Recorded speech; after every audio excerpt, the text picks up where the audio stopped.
A women's association in Isabela de Basilan was recognized during the ASEAN Tourism Standard Awards in Malaysia. Why? PIA Isabela de Basilan's Nilda de los Reyes reveals in this report.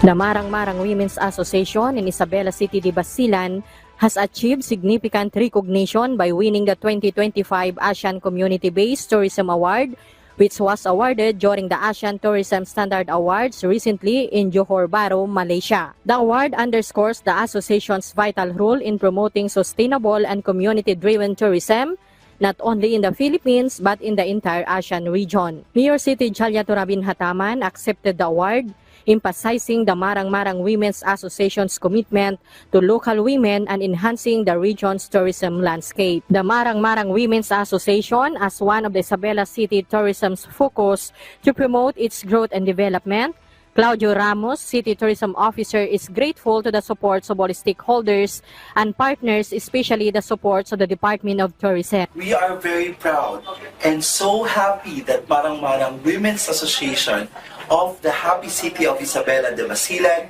is one of the recipients of this year's ASEAN Tourism Standard Award, ASEAN Community-Based Tourism Awards in Johor, Malaysia.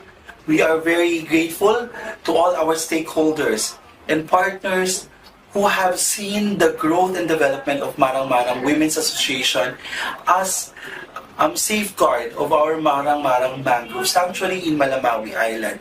We would like to thank, of course, the Department of Tourism for supporting not only Marang-Marang Women's Association, but the whole tourism program of the Happy City of Isabela de Basilan. The Marang-Marang Women's Association is not just a tourism initiative. It is a reflection of resilience, community, and cultural identity. The mangrove areas provide not just sustenance, but also symbolize the unity and strength of these women. As guardians of Marang-Marang Sanctuary, they exemplify a commitment to environmental stewardship while fostering economic growth. From Philippine Information Agency in the Happy City of Isabela de Basilan, Nilda de los Reyes for Balitang Pambansa.